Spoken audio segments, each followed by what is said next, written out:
Eh ben c'est parti pour cette soirée. C'est à cause de Jean-Pierre. Il m'a dit qu'il voulait qu'on réfléchisse un petit peu, qu'on se pose sur la transition numérique et management. Et au-delà de tout ça, c'est avoir un cadre un peu conceptuel. C'est qu'est-ce qui nous arrive autour de cette notion de transition numérique? Qu'est-ce qui vont être les évolutions dans les 5, 10, 15 ans qui viennent? Alors, on pressent à partir d'un certain nombre d'indicateurs, à partir d'un certain nombre de choses. Et l'idée de cette soirée, c'est un peu cette métaphore du lampadaire. Je ne sais pas si vous la connaissez. Ah oui, tu peux pas les voir. La métaphore du lampadaire, c'est un soir, il y a un gars, il se promène et dans la rue et puis il voit un gars à quatre pattes au pied d'un lampadaire. Il dit mais qu'est-ce que vous faites? Ah ben je cherche, j'ai perdu mes clés, je cherche mes clés. Alors il cherche, commence à regarder, il cherche les clés, il cherche les clés. Il me dit, je sais pas, on a fait le tour du lampadaire, là, la lumière. Vous êtes sûr que vous avez perdu les clés ici? Ah je dis c'est pas que je les ai perdues ici, mais je les cherche ici parce qu'il y a de la lumière. Et donc l'idée c'est, on cherche que là où on est éclairé, là où on a accès. Et donc mon idée c'est de vous amener un autre éclairage pour aller chercher les clés un peu plus loin. Je ne sais pas si on va les trouver, mais c'est un peu l'idée de ma métaphore. Ouais, c'est ce qui m'est arrivé, quoi. Ça t'est déjà arrivé, bon. Et pour vous donner des pistes, je ne vais pas développer parce que sinon on va y passer la nuit et c'est peut-être pas le but du jeu. Mais l'idée, c'est de vous donner des clés de lecture, des clés d'entrée de ce que je vais vous dire, des clés un peu conceptuelles sur lesquelles vous appuyez aussi par la suite. Je viens de tweeter le lien de ma présentation et dans ce lien, dans cette présentation, vous avez tous les liens qui sont actifs.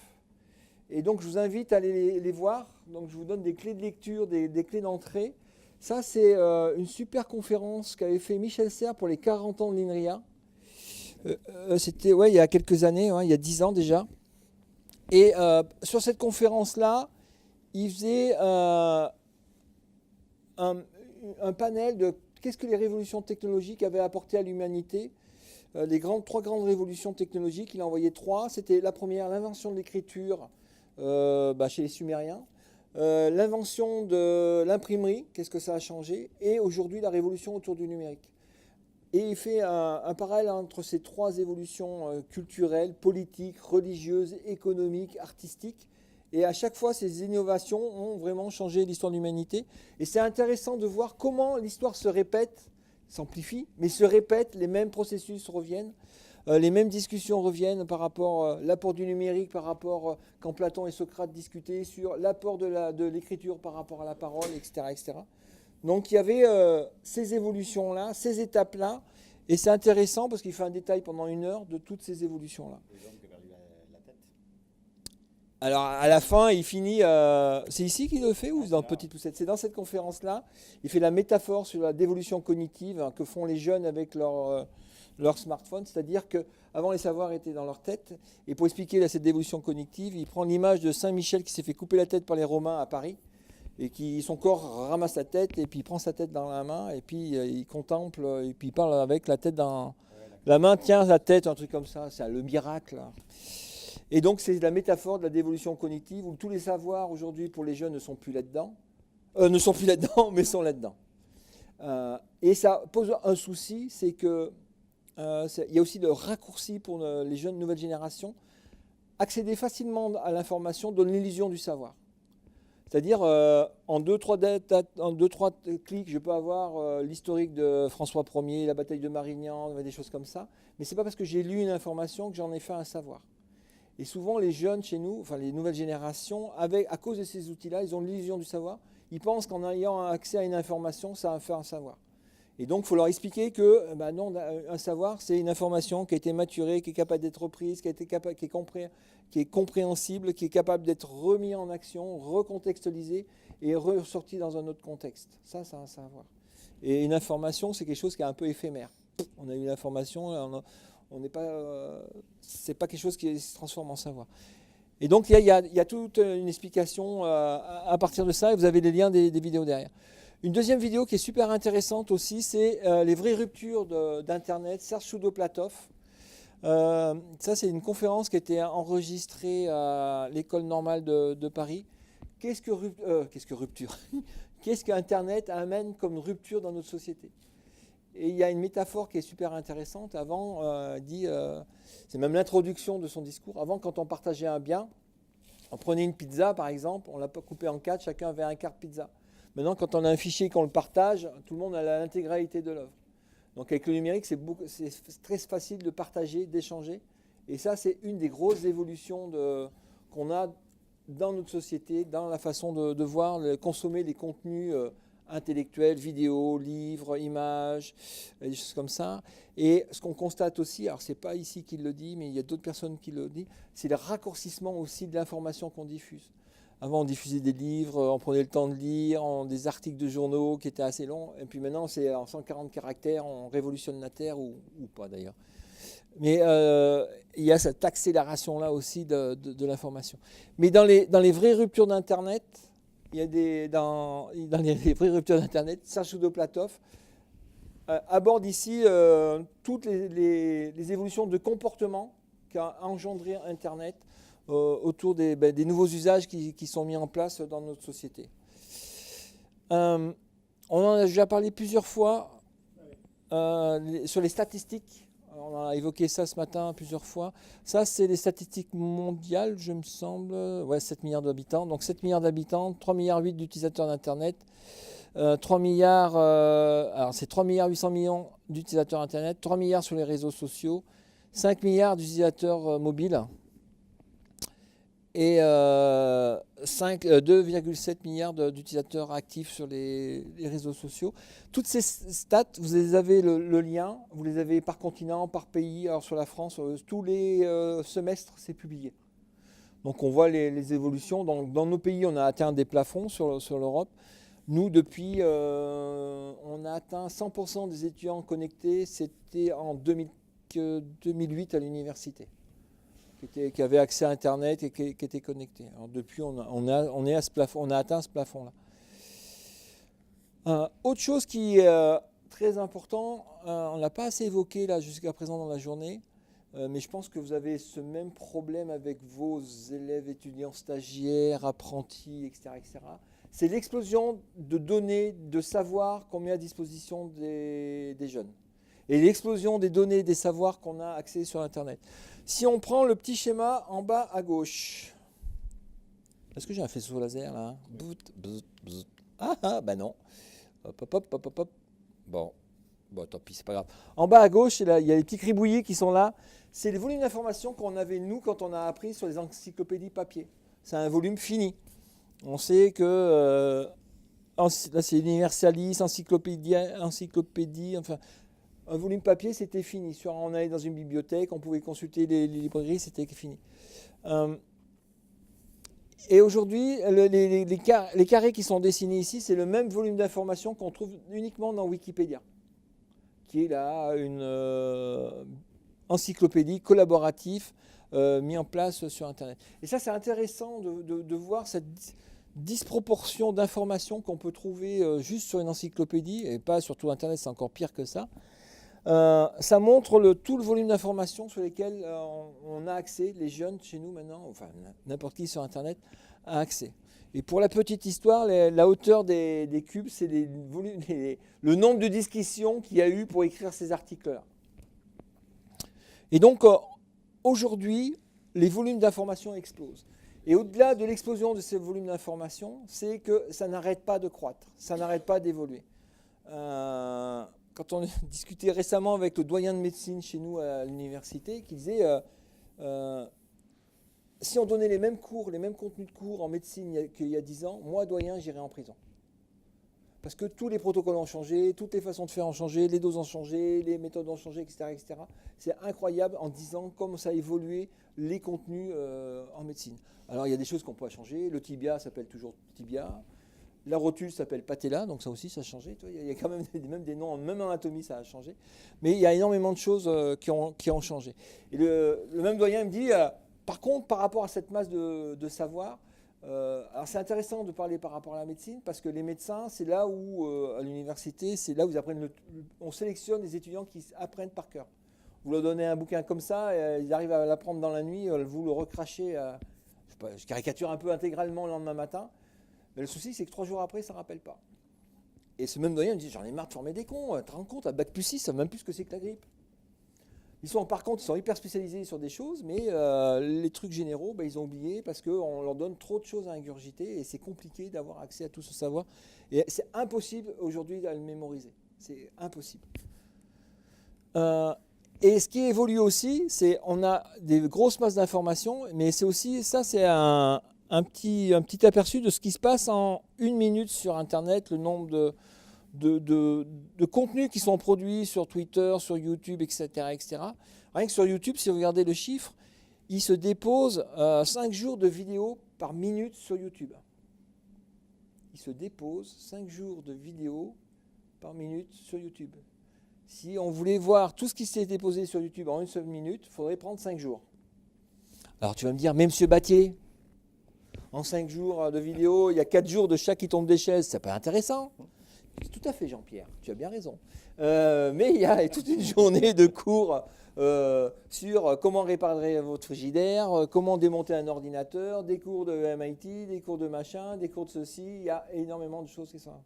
Et ça, c'est aussi compliqué, c'est qu'on est dans un flux d'informations. Et c'est pour ça, tout à l'heure, je vous ai un peu vanné sur Twitter. Twitter, c'est aussi un flux d'informations. Il faut apprendre maintenant à gérer cette information par flux. C'est-à-dire que tout au cours de la journée, tout au cours de l'année, de la semaine, il y a énormément d'informations qui nous tombent dessus. Donc il faut travailler en mode flux. Ça, je le mets ici, ça, je le classe, ça, c'est intéressant. Et des outils comme Twitter, ça nous permet de faire de la veille, savoir ce qui se passe, de le classer, de le catégoriser, parce qu'il y a des outils qui permettent de classer tout ce bazar-là. Et il faut apprendre à gérer tout ce flux-là. Et ça, c'est super compliqué. Avoir des stratégies au quotidien. Tout à l'heure, quelqu'un m'a dit, je crois que c'est toi, qui m'a dit, oh là là, mais moi j'ai un vrai métier, j'ai pas le temps de tweeter, etc. etc. Je suis d'accord avec toi. C'est si tu prends Twitter à la fin de la semaine et tu regardes tous les tweets que rien que moi j'ai fait, t'en as pour 3 nuits. Mais donc par contre, si tu suis de temps en temps, alors c'est vrai, t'as pas le smartphone qui va te permettre de le faire, c'est ça que j'ai bien compris. Donc on lance une doléance après son chef. Il prend les chèques si on va faire une contribution, acheter lui un smartphone pour suivre Twitter. C'est vrai que des outils comme ça permet, dès que tu as 2 secondes, un temps mort, un bouchon, un train qui s'arrête, un truc comme ça, je classe, etc., je mets de côté. Et donc, il y a des petits systèmes comme ça pour archiver et puis pour catégoriser ça. Pareil pour YouTube, il y a quelques années, pas si vieux que ça, 3 à 4 ans, quand je disais aux profs, utiliser, c'est une ressource documentaire, je me dis, mais non, sur YouTube, il n'y a absolument rien. Et la semaine dernière, la semaine dernière, oui, la semaine dernière, je crois, on a fait une conférence à l'université où des chirurgiens expliquaient pourquoi ils faisaient des vidéos sur YouTube, ou des Patrice expliquaient pourquoi ils mettaient ces vidéos sur YouTube. C'est un outil de promotion du savoir, c'est un outil de diffusion du savoir. Si on revient dans les conférences, alors peut-être pas dans la conférence de Michel Serres des 40 ans de l'INRIA, il dit jamais il y a autant de savoir en ligne, tout est accessible, tous les savoirs sont accessibles, tous les savoirs sont diffusés. Et la contre-pouvoir du savoir, c'est la croyance. Et ce qu'on appelle aussi les fake news, les conneries, ça a toujours existé. Hein ? Il nous reste l'intelligence. Ouais, non, mais là, il se développe le contre-pouvoir du savoir, c'est la croyance. Et alors, les croyances, pourquoi il y a des croyances autour que les vaccins tuent alors que c'est fait pour aider les gens ? Comment on arrive à faire croire à l'inverse de ce qu'on produit ? Il y a plein de choses. La moutarde Amora, ça va faire le tour du monde en 10 secondes, alors qu'il y a moins de calories dans la moutarde Amora, et donc c'est bien pour la santé, ça ne fera jamais le tour du monde. Ouais, c'est un peu cette idée-là. Il y a aussi ça, mais le contre-pouvoir du savoir, c'est la croyance, et on se voit des choses. Il y a un petit jeu que je fais avec mes étudiants qui est marrant. Amusez-vous à taper théorie de la Terre plate sur YouTube, et vous verrez le nombre de vidéos où les gens vous expliquent mort du cul que la Terre est plate, et qu'on nous ment, on est victime d'un complot. Et qui alors, il y a 3, alors moi je me suis amusé, il y a 3 axes autour de la Terre plate. L'axe religieux, c'est marqué dans les bouquins, donc ils avaient raison, dont on est tous des cons. Le deuxième axe, c'est ils ont étudié les horaires d'avion, ils ont remarqué qu'entre tel point et tel point, il n'y a pas d'avion, donc la Terre est plate. Et des gens, ils ont épluché pendant des heures, ils vous lisent des heures d'horaires d'avion, ils expliquent quoi. Et puis la troisième axe de vidéo, c'est le gars qui a vu le bord de la Terre. Ouais. Ou il y en a une qui était fumeuse aussi, ils avaient envoyé une fusée, des jeunes, et puis à un moment ça fait toc, donc elle a touché la voûte, et elle retombe. Enfin bon, c'est assez hallucinant, toutes les conneries qu'on peut trouver sur Internet. autant on peut trouver des choses super intéressantes. Et c'est là qu'on retrouve tout notre rôle, nous, éducateurs, c'est-à-dire expliquer les ficelles, comment trouver, comment identifier, comment valider, etc. etc. Tout ce travail-là. Alors, je vous parle des vidéos, mais sur tout le reste, c'est aussi valable. Oui, le formateur agrégateur de flux. C'est ça l'idée ? Et pas seulement agrégateur de flux, parce qu'on peut identifier des sources intéressantes, mais quels sont les processus qui permettent d'identifier les sources intéressantes, de les valider, de les certifier, etc. etc. Alors, il y a tellement de fake news en ce moment, et puis il y en a qui en abusent, que il y a des sites qui vont checker pour vous les informations, tout ça.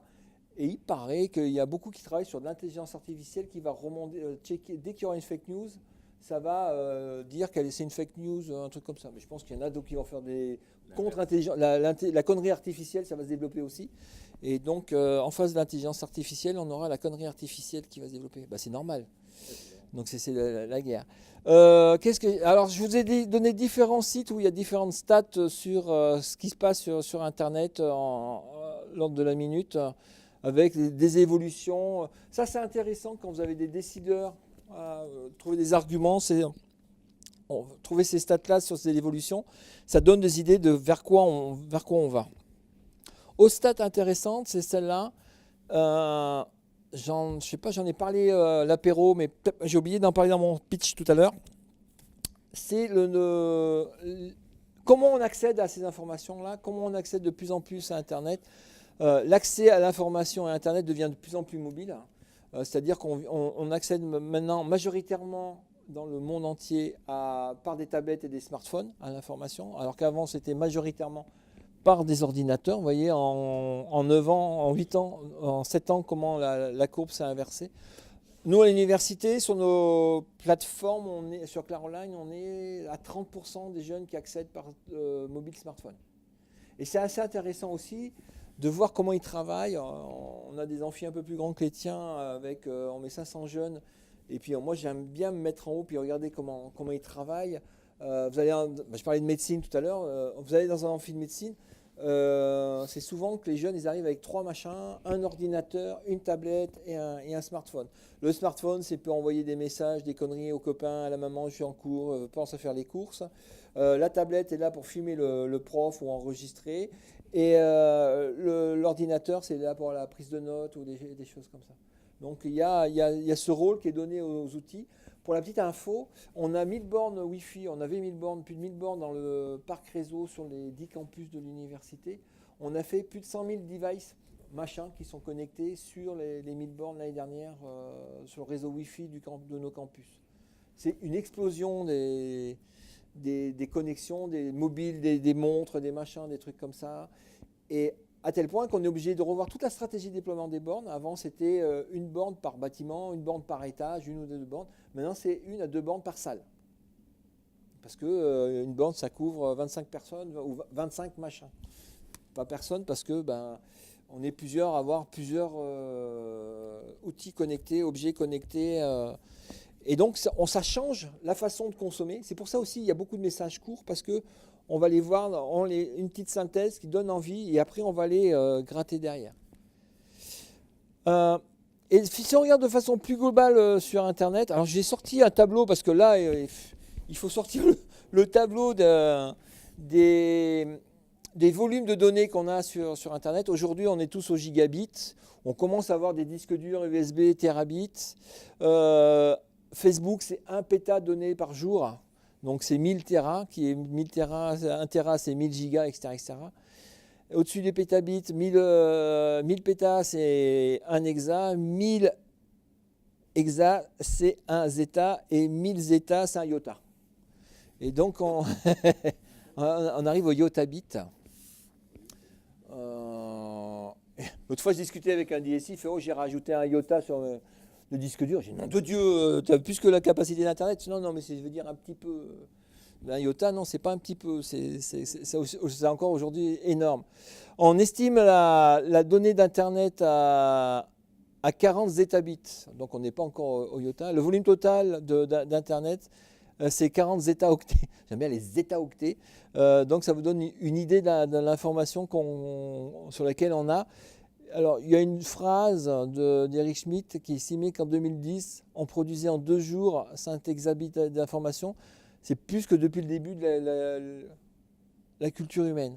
Je ne sais pas si vous vous rappelez, enfin moi quand j'étais gamin, quand on partait en vacances, mon père il avait un 24-36 Kodak. Et donc il chargeait au début des vacances la pellicule, et puis on faisait 36 photos pour toutes les vacances. Et donc quand on faisait une photo, on se posait, c'était pas hein, on se posait, mettait comme ça, devant la voiture, enfin bref, je ne sais pas si vous avez connu ça. Et après, 3 mois après, on regardait les diapos dans les soirées, les diapos se bloquaient, ils râlaient, enfin bref. Et maintenant, j'ai les gamins derrière la voiture. C'est un film, quoi. Et ça part sur Instagram, et ça part sur Facebook, et ça part sur ceci, et ça part sur YouTube. On est dans la production énorme d'informations. Rien que pendant les vacances, c'est hallucinant. Je sais pas, vos gamins, ils produisent pas des données comme ça, à tour de bras? Non, bon, voilà, il n'y a que les miens, alors. Et donc, ça change un rapport aussi, ça stresse nos enseignants qui ont peur de dire des bêtises en amphi, parce qu'ils savent que derrière, les jeunes vont les vérifier les informations. Et donc, il y a un gros stress par rapport à la posture du prof, où avant, dans la classe, le prof était le seul détenteur du savoir. Et quand on discute avec les enseignants chez nous, c'est quelque chose qui les gêne beaucoup. Et c'est quelque chose qui les gêne sur tous les gens qui détenaient le savoir. Il n'y a pas que les enseignants qui ont ce problème de posture, toujours avec le même doyen, c'est Jérôme Etienne, j'ai eu le temps de discuter. Il me racontait qu'il y avait une crise des médecins 30-40 ans qui ne supportaient plus que Madame Dupont arrive en consultation, on dit bon voilà, j'ai consulté le docteur Simo, donc j'ai 13 de tension parce que mon Apple Watch a dit que j'avais 13 de tension, j'ai ceci, j'ai cela, donc il faut me donner 3 cachets de ceci, 3 cachets de cela, et puis voilà, signé ici docteur. Les docteurs ils craquent parce qu'en plus elle a raison. Et donc ça leur pose un souci, pas à 100%, à chaque fois, mais les gens finalement ils ont un système de médication, ils ont des outils qui leur permettent d'avoir un diagnostic. Et avant, c'était les seuls détenteurs du savoir. Et maintenant, ils se rendent compte que des fois, ils sont égal. Et c'est un peu perturbant quand on reste sur cette posture-là. Alors, ce que je vous dis, il y a des nuances. Ça, c'est la métaphore de la nuance. D'accord. C'est pas toujours gris, c'est pas toujours blanc. Tu vois, il y a toute une gradation voilà, et il y a des choses qui existaient déjà. Alors, si on revient un peu sur les évolutions technologiques, ça, c'est la transmission des enseignements dans les années 1920-1930, et un peu plus tard avec la télévision dans les années peut-être 50, ça plutôt. Ça, c'est pas la radio, c'est la télévision. Où il y avait un professeur qui diffusait des cours à distance, et on pouvait écouter. Ça, c'était... non, 1935, c'est ça. Voilà. Vous avez le lien de la référence. Ça, c'est un vieux fantasme qui existe dans le monde de l'éducation, de pouvoir diffuser ces savoirs dans toute l'humanité. Aujourd'hui, il faut savoir qu'il y a des pays qui mettent énormément d'argent sur l'enseignement à distance. Est-ce que vous savez que sur des programmes de e-learning, l'Inde met 2 à 3 milliards de dollars par an sur des programmes de e-learning sur l'Afrique, sur l'apprentissage des langues, la diffusion de la culture, sur l'histoire, des choses comme ça. C'est vraiment, il y a des gros marchés, il y a des grosses batailles qui sont en train de se dérouler autour de ça. Tout ça, c'est dans un contexte d'évolution globale. Ça, c'est la loi de Moore qui explique le doublement de la puissance des ordinateurs depuis la création des premiers ordinateurs. Et donc, on va atteindre dans les années 1920, alors, des ordinateurs qui auront à peu près la même capacité cognitive qu'un être humain, de traitement qu'un être humain. Là, on est à peu près à la souris ou au lézard, entre les deux. Mais on est sur une évolution de la puissance des ordinateurs qui va aussi de pair avec une évolution des algorithmes et de l'algorithmie, tout ce qui tourne autour des traitements des données, du big data et de l'intelligence artificielle. Là aussi, il y a énormément de choses qui bougent dans ces domaines-là.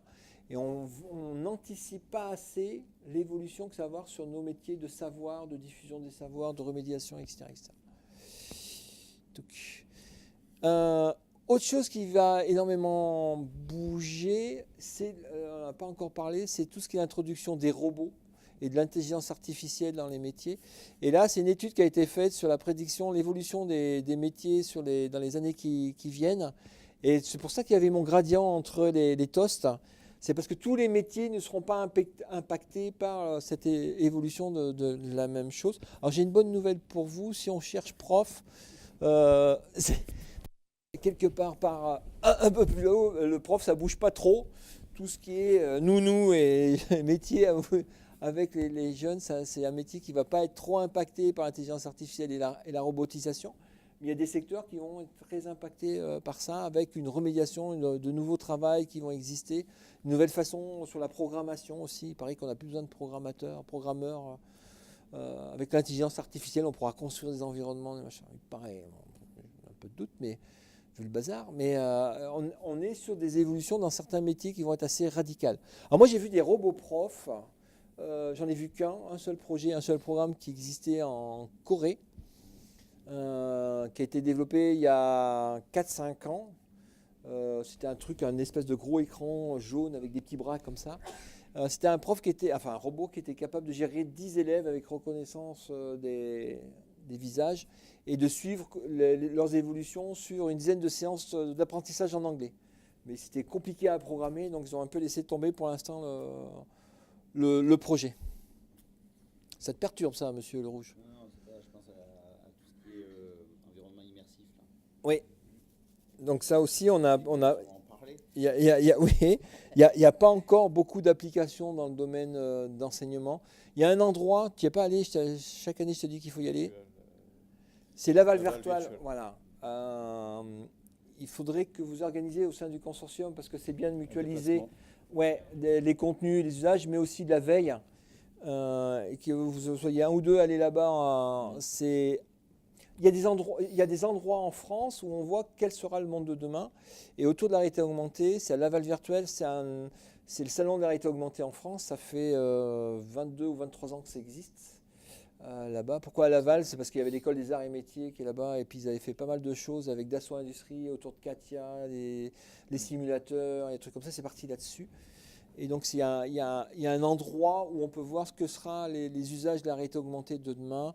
Et ce mélange de la réalité augmentée et de la réalité virtuelle, maintenant il y a même un nouveau terme, la réalité mixte. C'est-à-dire que tu es dans une salle comme ça et il y a plein de choses qui sont projetées, tu crois que c'est réel et ça interagit avec toi. Ça c'est la réalité mixte. Pardon? Là? Réalité. Ouais, ils ont un cave. Ils ont la chambre vide. Voilà. Ah ben, puis oui, il y a un super centre de simulation à l'étage. C'est vrai que... ah oui, il faut que je te fasse visiter ça demain. On fait des selfies dans la cockpit de Canadair. À chaque année, il faut qu'on... Ouais. Vous me pensez demain qu'on se aille se faire un selfie dans la cockpit de Canadair, c'est quand même le truc à faire. Oui, bah, là, il y a un beau centre aussi. Et on voit dans ces évolutions de métiers aussi des nouveaux... Alors je mets des trucs, alors souvent c'est des trucs bidons, mais il y a des choses qui commencent, des nouveaux métiers qui commencent à apparaître, qui ne sont pas toujours mieux payés qu'avant. Si on regarde les chauffeurs Uber et puis nous chez nous à Lyon, il y a plein de gars avec des boîtes carrées dans le dos là. Uber Food, je ne sais pas comment ça s'appelle. Le soir, vous avez plein d'étudiants, enfin des étudiants, je ne sais pas s'ils sont tous étudiants, mais en vélo avec ils promènent le sandwich là, hein, tu commandes sur internet, ouais. Uber Food, ouais, un truc comme ça. Je ne suis pas sûr qu'ils soient bien payés, c'est 2 € la course, hein, donc il faut courir. Hein, bref. Deliveroo, hein? Deliveroo, hein, bon, bref. C'est les nouveaux métiers, c'est bon. Et donc c'est le phénomène d'ubérisation où c'est les utilisateurs qui font eux-mêmes les services, les travaux. Et donc c'est une nouvelle façon de gérer l'économie, de disperser l'économie, avec toujours des innovations, des partages. J'ai vu, j'étais là il y a 10 jours à Shanghai par exemple. À Lyon, on avait installé les bornes avec des vélos, comme les Vélib, les Vélov. Enfin, chez nous, c'est des Vélov. C'est Vélov à Lyon, hein, qu'on avait avant les Vélib. Ouais. Ça me fait plaisir de savoir que tu n'en fais pas beaucoup. Mais non, mais je fais de la course à pied, monsieur. Et donc, vous avez tous vu dans les villes les vélos mis à disposition par les sociétés qui font de la pub. Comme ça, en contrepartie, ils ont le droit de faire de la pub dans les abribus, dans les trucs comme ça. Donc, ils mettent à disposition des vélos. Et les Chinois, ils ont fait un truc encore plus rigolo, où il n'y a plus besoin de borne. La borne, elle est sur le vélo. un système de cadenas avec un QR code. Vous arrivez, vous passez votre téléphone, ça débloque le vélo. Vous prenez, si vous êtes abonné, hein, vous payez, et hop, vous partez avec le vélo. Et donc, les bornes, elles sont n'importe où. Dès que vous posez le vélo, vous le cliquez comme ça, et le vélo est géolocalisé sur l'application, et n'importe qui peut venir chercher le vélo. Je ne vous dis pas le bordel le matin devant la fac avec les gros tas de vélos qu'il y a partout. Mais, ah ouais, si, c'est des tombereaux entiers de vélos. Les rues sont pleines de vélos. Et il y a 3-4 compagnies qui font ça. Et là, c'est pareil, c'est l'utilisateur qui vient, il le pose, et c'est lui qui gère son vélo. Il n'y a plus besoin de borne, il n'y a plus d'infrastructure, il n'y a plus rien. C'est en train d'arriver en France, ces systèmes de vélos, de partage de vélos. Et le truc, ça se fait parce qu'on a un mobile qui est capable de géolocaliser, des trucs comme ça.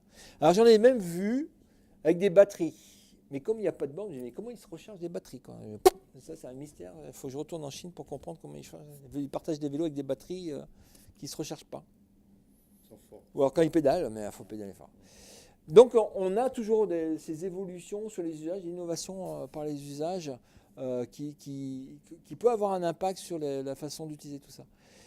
Autre personne qui est intéressante, qui n'est pas très connue, mais moi j'aime bien écouter, c'est David Ankawa, il travaille c'est un économiste un peu prospectiviste, hein, qui est à Paris 1, qui a fait plein de travaux sur les évolutions des métiers, quels seront les métiers qui vont apparaître, quels sont les métiers qui vont disparaître, et quelles sont les tendances des salaires, comment ça va évoluer. Est-ce que le travail sera toujours une valeur dans 10, 15, 20 ans ? Est-ce que ça va toujours exister, etc., etc. Donc il se pose ces questions, il apporte des réponses.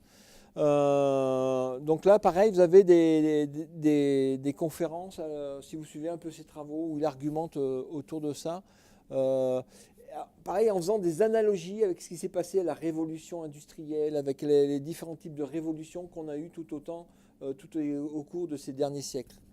Alors, il dit quoi alors au final ? Au final, il dit qu'on a une bipolarisation des métiers. Donc, déjà, avoir un métier, c'est quelque chose qui va se faire rare. Mais on va avoir des gens qui vont... c'est un peu déjà le cas, mais ça sera encore de pire en pire. C'est-à-dire la répartition des salaires. Très peu de gens vont gagner de plus en plus d'argent. Et on va avoir 90% de la population qui sera entre 1 500 et 2 000 euros. Et on voit cette tendance. Avant, on avait quelque chose assez réparti, très peu de gens qui gagnaient beaucoup et un peu plus de gens. Et tout le milieu va aller vers l'appauvrissement. Voilà. On est sur ces tendances générales. Alors après, est-ce que les gens vont accepter, ils vont tout casser, tout brûler et puis on mettra un modèle ? C'est une possibilité. Ou on se laisse faire. Donc voilà. Mais la tendance, mathématiquement, elle est sur celle-là. Après, jusqu'où les gens vont accepter ces modèles-là ? Jusqu'où on va accepter de ne pas payer les vélos, de ne pas payer les services, de ne pas payer les trucs et de ne pas payer les gens. Voilà. Ça a été évoqué aussi ce matin. Ça, c'est un petit hommage à Marcel Lebrun qui utilise souvent dans ses présentations. Ça a été dit ce matin, de ne pas utiliser les outils du numérique quand on peut faire pour utiliser les outils numériques. On utilise les outils numériques parce que ça apporte quelque chose. Si c'est pour faire la même chose, c'est plus de contraintes que d'avantages.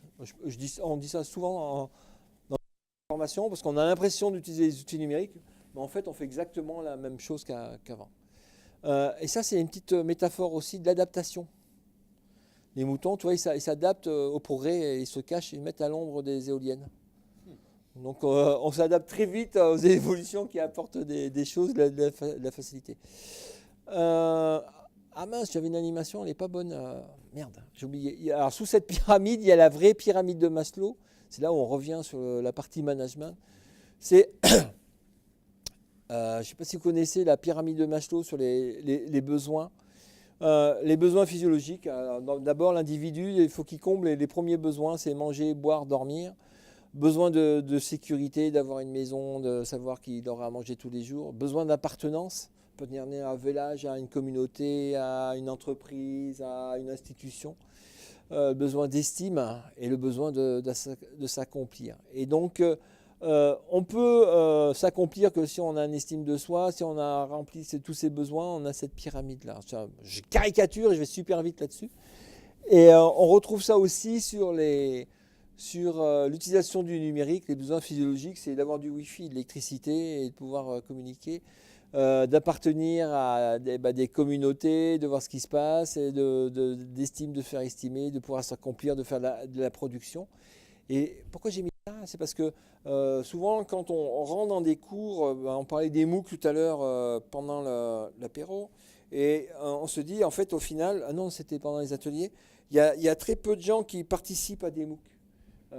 Parce qu'ils rentrent tous dedans, mais qu'ils deviennent contributeurs, qu'ils deviennent acteurs, qu'ils deviennent... C'est compliqué de rendre les gens acteurs de leur formation, c'est compliqué de leur faire des commentaires, ou alors on fait sanction en disant bah, si vous ne commentez pas, vous aurez 0 contrôle continu. Alors là, ça va commenter. Mais par lui-même, c'est pas évident que dans tous les dispositifs du numérique, tout le monde participe, tout le monde. On estime aujourd'hui sur la moyenne de population, il n'y a qu'1% de gens qui publient des contenus, 10% qui disent j'aime, j'aime pas, et puis les autres qui font que consulter, que regarder. On est à peu près sur ces proportions-là. Et dans une classe, dans un cours, on retrouve un peu ça. Même là, ce soir, il n'y en a qu'un qui parle, puis les autres qui consomment du contenu. Mais ceci dit, enfin, quand même là-dessus, les communautés, c'est quand même méga puissant au final, y compris sur les communautés où on a le sentiment d'être juste 2-3 à être plutôt à publier, à partager, à diffuser, etc. Là, je pense à un truc qui n'a rien à voir avec nos formations. Je pense au groupe Facebook de l'école de Megamin. C'est-à-dire que pareil, là-dessus, il n'y a que, je sais pas, peut-être une dizaine de parents qui partagent des choses. Et pour autant, dès qu'on croise les gens dans la rue, ils t'en parlent. Ils t'en parlent. Et pourtant, ils ne likent pas. Alors, des fois, on a envie de leur dire, mais juste liker, ça va juste donner le sentiment aux gens de ne pas publier pour rien, quoi. Enfin, faites un signe de vie. Et pour autant, ça fonctionne très bien. Enfin, et je crois que dans nos environnements numériques de formation, ces communautés-là, en fait, elles ont une importance hyper importante. Même si les gens, finalement, ne sont pas contributeurs et n'échangent pas pour autant. Enfin, c'est quand même un lieu de diffusion d'informations qui est... Ouais, ils ont, alors soit je ne sais pas si ils ont besoin de ci, mais au besoin d'appartenance. Ils en sont là, ils voient qu'il se passe des choses, ils voient que tu contribues, puis ils ne sont pas encore allés un peu plus loin.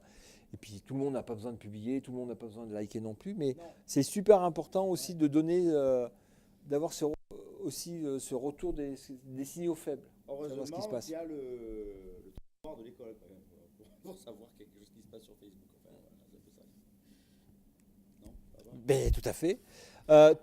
Tout à l'heure, le monsieur du CFTP, j'ai oublié son nom, a parlé des compétences de demain. J'ai retrouvé cette slide sur l'évolution des compétences de demain. Vous voyez, il y a des choses qui vont vite et puis d'autres qui ne vont pas changer.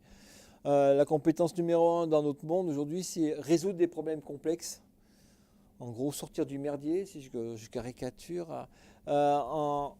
Tout à l'heure, je parlais de problèmes d'identification d'informations. C'est une compétence importante, c'est la pensée critique. On me donne l'information, comment la valider, etc. etc.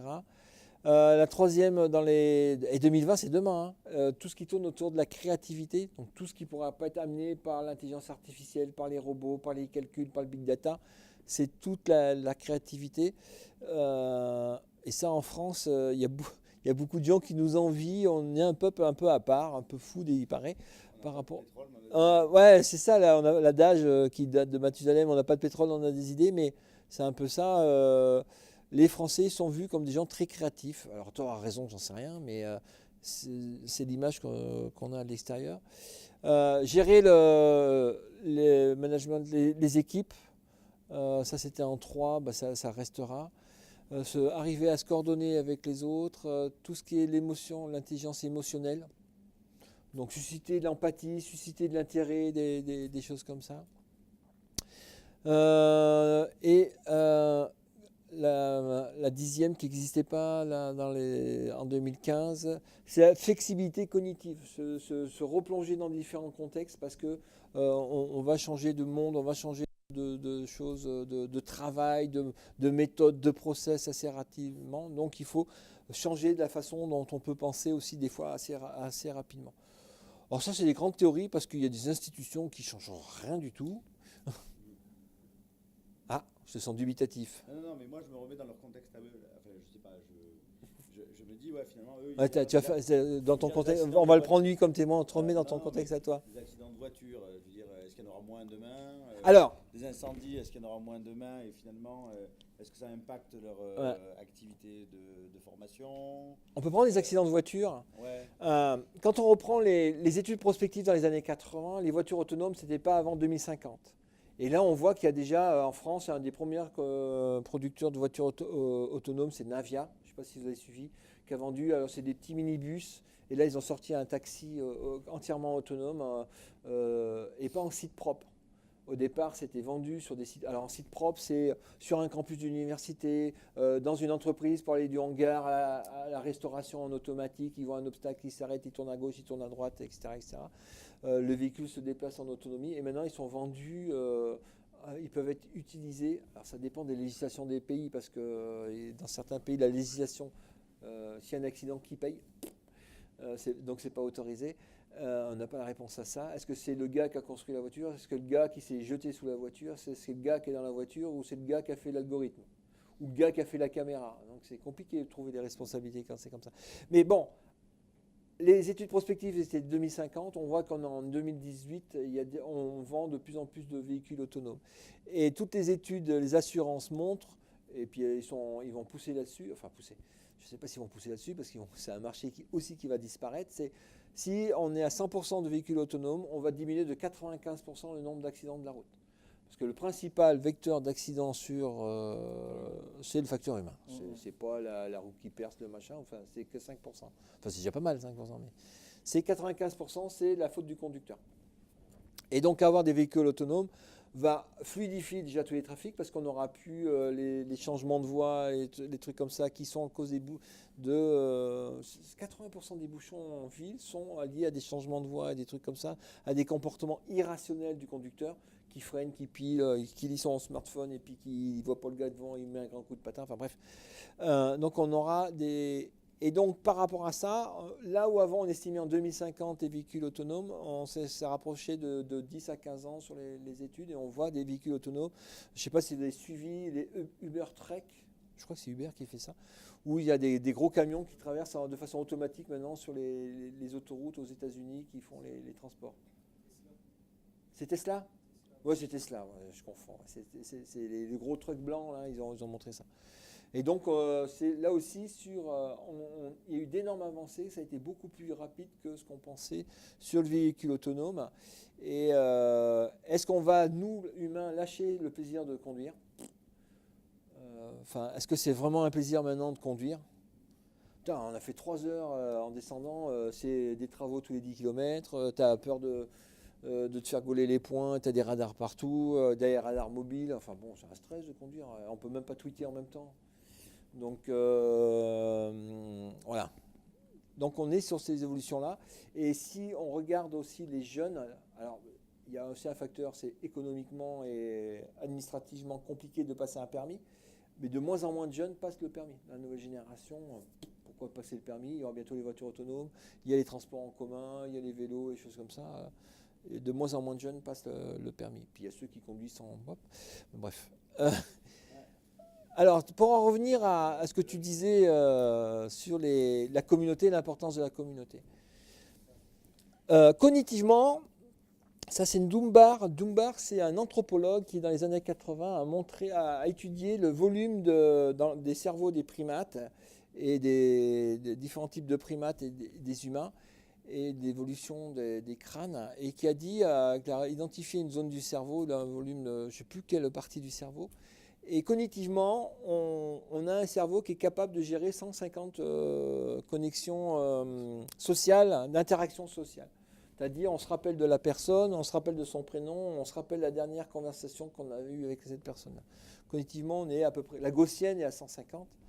Moi, j'ai mon ancien instituteur, il doit être à 2000, parce que chaque fois que je rentre au village, même 50 ans après, il me se rappelle dans quelle classe j'étais, à qui il était à côté de moi en classe, les notes que j'ai eues, etc., etc. Mais bon, et puis moi, je suis plutôt à 30, parce que j'ai toujours, quand je vois quelqu'un, il faut que je reprenne mon smartphone pour savoir qui c'est, où j'ai vu, etc. Mais cognitivement, on est capable de gérer 150 relations sociales. Et ce que le numérique change, c'est les interactions que les humains peuvent avoir.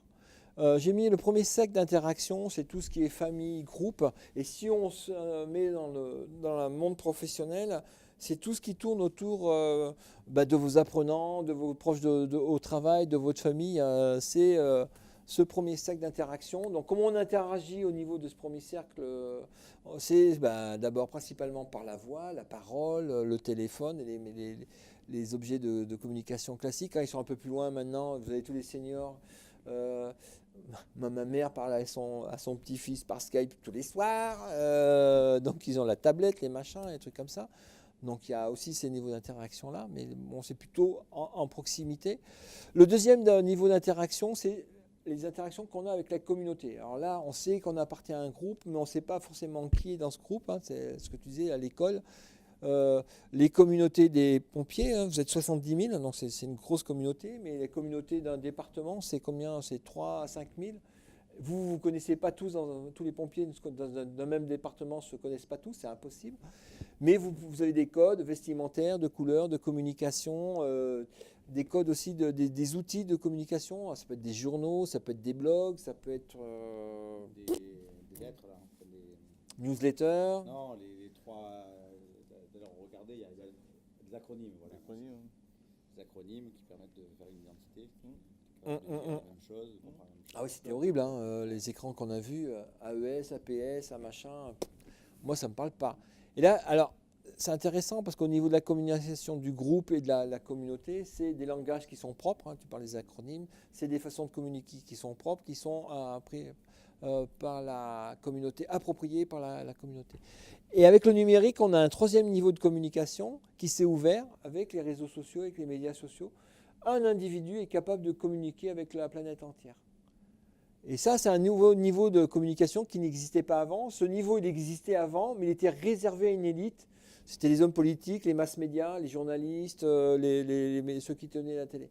Maintenant, n'importe qui peut mettre une vidéo sur Internet et peut être à ce potentiel d'être vu par le monde entier. Alors, il y a eu plusieurs exemples où c'est arrivé. Mais quand je prends, on est en application par rapport aux enseignants. C'est pas rare dans notre université des enseignants qui ont publié des contenus sur leur blog, sur leur site web, sur la plateforme. Je pense par exemple à un prof, Nicolas Coltis, qui est un prof en géologie, qui a publié pas mal de choses sur les tremblements de terre, sur l'évolution de la croûte terrestre, les failles, les plaques tectoniques, les failles transformantes, je crois que ça s'appelle, dans les plaques tectoniques, a fait tout un travail là-dessus. Il est souvent contacté par des gens qui n'appartiennent ni à l'université, ni à ses étudiants, ni à la communauté des chercheurs. Alors ça, il sait faire, il sait gérer. Mais ça peut être une grand-mère, l'autre fois c'était une grand-mère en Australie qui lui posait des questions sur justement les failles transformantes, ou par une école des gamins qui était l'équivalent du CM2 dans une école primaire au Tibet, qu'il avait trouvé par Internet, qui eux avaient beaucoup de tremblements de terre, qui posaient des questions sur les sismographes et des trucs comme ça. Et donc c'est quelque chose qui est nouveau, qui n'existait pas avant avec ces outils-là, être en interaction comme ça avec des gens qu'on ne va pas forcément connaître, avec qui il y a un lien faible, qui peut être très faible, un seul signal. J'ai mis de l'information sur les tremblements de terre, tous les gens qui sont intéressés par les tremblements de terre peuvent me contacter. Bon, il y a un potentiel, ils vont le faire, ils ne vont pas le faire, mais il y a ce potentiel-là. Et c'est ça qui est perturbant pour les enseignants, parce que, et pour tout le monde, c'est que le premier niveau d'interaction, ça fait 30 ans que vous êtes là-dedans, vous connaissez votre groupe, vous connaissez vos étudiants, vous connaissez votre institution, vous savez gérer les communications, c'est structuré, c'est hiérarchisé, il y a une temporalité, ça commence à telle heure, ça finit à telle heure, on sait vers où on va. Quand vous êtes fonctionnaire, vous savez que dans 30 ans, vous finirez à tel échelon, etc. etc. Donc tout est calé. Dans la, dans la communauté, bon, c'est déjà un peu plus ouvert, un peu plus différent. Et dans le réseau, on est sur des choses qui sont complètement différentes. On est sur des processus qui sont complètement différents, qui n'ont rien à voir avec les mêmes mécanismes de hiérarchie. Il n'y a pas de hiérarchisation dans ce troisième niveau. Il n'y a pas de programmation. Ce n'est pas parce que vous mettez un contenu qui va être vu. Ce n'est pas parce que vous mettez un contenu en ligne qu'il va y avoir des interactions. On parlait sur les MOOC, on ouvre. Peut-être des fois il se passe des choses, peut-être qu'il ne va rien se passer. Et ça, c'est compliqué aussi pour les enseignants de comprendre ça. Vous allez mettre des choses sur Internet, peut-être qu'il va se passer des choses, peut-être qu'il ne va rien se passer. Pourquoi je le fais? Et aussi bien dans le premier niveau, on est quelque chose sur refermé, c'est hiérarchisé, donc c'est le prof, enfin, si je prends l'analogie prof enseignant, prof étudiant, qui maîtrise, ou le manager qui maîtrise son contenu, qui maîtrise son équipe. Sur le troisième niveau, on est quelque chose sur, là il faut être ouvert, il faut partager, échanger pour se faire connaître, pour échanger, pour être dans une dynamique qui est complètement différente. Et là, il y a une dichotomie qui est importante chez nous, enfin chez l'être humain, parce qu'on est sur des processus qui sont complètement opposés. Sur le réseau, souvent on dit qu'il faut être exhibitionniste. On parlait d'exhibitionnisme numérique. Il faut montrer ce qu'on fait pour susciter des liens, pour intéresser les gens, etc., etc. Alors que dans les autres processus, on n'a pas besoin dans les autres niveaux de communication, on n'a pas besoin de ces processus-là. Si ça vous intéresse, ce que je vous ai dit en 5 minutes, il y a une conférence qui est super intéressante sur la nouvelle socialisation des jeunes par Antonio Casilli, où il décrit tous ces mécanismes-là de communication. C'est quoi pour un jeune être ami avec quelqu'un sur les réseaux sociaux par rapport à un ancien? Il dit, ben moi, je sais pas, j'avais discuté avec mon père. Moi, il me dit, bon, les amis, je les ai vus. Être amis sur Facebook, c'est un lien faible. C'est pas forcément quelqu'un qu'on connaît, à qui on a serré la main, et trucs comme ça, mais à qui on suit parce que ça nous intéresse, ou sur les réseaux sociaux, on veut avoir de l'information, suivre des trucs comme ça. On n'est plus du tout dans ce lien d'amitié comme avant. Ça ne veut pas du tout dire la même chose. Et donc, dans cette conférence-là, il explique très bien ces évolutions-là. Et pour marquer un peu ici, le coup, on ne voit pas bien les liens, ils sont en bas à droite, dans le noir. Ça, c'est un poster qui a été fait par Stephen Downes pour expliquer la différence de communication entre le premier niveau de groupe et de réseau. C'est ce que je vous ai dit rapidement. Sur le groupe, c'était quelque chose d'unitaire. Par exemple, là, on a un groupe, on est dans un lieu fermé, on a une unité de temps, une unité de lieu, on a une unité de langage. Enfin, moi, je ne vous comprends pas tous, mais vous comprenez entre vous. Et quand les gens qui sont à l'extérieur nous voient ici, ils se disent, mais qu'est-ce qu'ils font? Ils ne vont pas forcément nous comprendre, ils ne vont pas forcément savoir pourquoi on est là.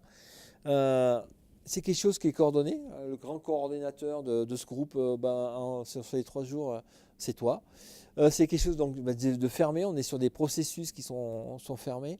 Donc on a tout un tas de spécificités qui sont détaillées à gauche. Vous irez voir la vidéo de Stephen Downes qui vous expliquera ça. Et à l'inverse, sur les processus de réseau, on est sur quelque chose qui est basé sur la diversité. Dans un réseau, plus il est divers, plus il va être riche, plus il y aura d'interactions. C'est quelque chose qui est complètement autonome.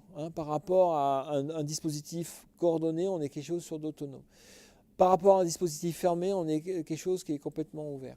Et par rapport, il y a mis aussi le mot mur et le mot pont. Ça, c'est des choses qui sont complètement aussi opposées. Et donc, ça génère ces nouveaux outils de communication, des processus qui sont différents de ceux qu'on a l'habitude, de ceux qu'on maîtrise, de ceux qu'on connaît.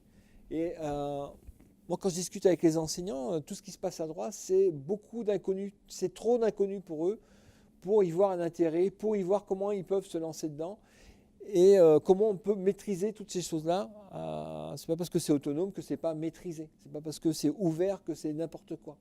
Et donc, il y a des règles qui sont différentes entre la communication dans un groupe, ce que vous avez l'habitude de gérer, et la communication dans les réseaux sociaux. Il faut apprendre à gérer ces niveaux aussi. Ce n'est pas du tout la même chose, ce n'est pas du tout les mêmes interactions. Sur les grandes évolutions, si j'en reviens aussi, sur les évolutions sur la portabilité du calcul informatique, ça c'était dans les années, je ne sais plus quoi, j'ai plus la date ici, on livrait le premier ordinateur pour calculer les impôts dans un département d'une ville. Et maintenant, là, sur un petit Raspberry, je ne sais pas si vous connaissez ces petits ordinateurs, ça coûte 5 € je crois, sur Alibaba. On peut piloter pas mal de choses sur des petits ordinateurs comme ça. On peut stocker des vidéos, on peut faire pas mal de trucs. J'irai voir tous les mouvements autour des Pirate Box, où on peut mettre des petits serveurs web comme ça un peu partout dans des endroits. On avait fait un projet en Côte d'Ivoire ou pour des maçons illettrés pour diffuser des vidéos sur les chantiers, sur des smartphones. On peut mettre des petits serveurs comme ça, 5-10 euros, planqués dans les faux plafonds à droite pareil, et qui diffusent de l'information avec une espèce de petit YouTube à l'intérieur. On peut accéder avec des codes couleurs à des informations, à des petites vidéos qui vous expliquent comment faire du béton, comment poser un truc, comment faire des petites vidéos comme ça. Il y avait un super projet aussi. Ça, c'était piloté par une université israélienne. C'était dans les monts du Cachemire. Je crois que c'est entre l'Inde et le Bangladesh, si ma mémoire est bonne. Et c'est une zone un peu en guerre et un peu délaissée. Et ils avaient un programme de diffusion d'école pour une école. C'était un âne qui avait plusieurs ordinateurs comme ça, avec une grande tige avec un petit drapeau, et qui diffusait en Wi-Fi des contenus, des cours comme ça, qui se baladaient dans la montagne, qui faisaient le tour de la montagne. Et quand les gamins voyaient le drapeau, ils sortaient avec leur tablette, ils enregistraient les cours de la semaine, ils envoyaient leurs données, et c'est l'âne qui diffusait les cours comme ça. Ça, c'était en Inde, dans le Cachemire. C'était rigolo, hein, ouais. J'ai pas mis le lien, mais je peux le retweeter. Et donc, tout ça s'inscrit dans une évolution. On passe de la carte perforée à l'informatique dans les nuages.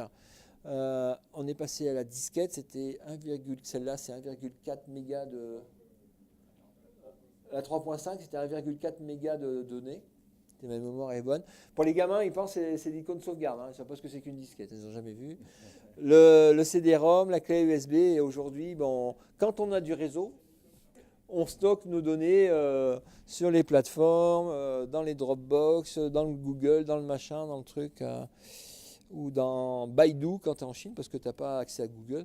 Mais on va stocker toutes ces informations ailleurs.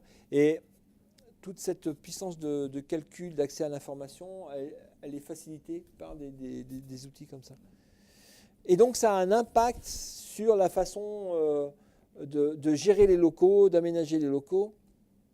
Je crois qu'il n'y a plus que dans mon université qu'on construit des salles de classe en randonnion. Ah non, toi aussi, on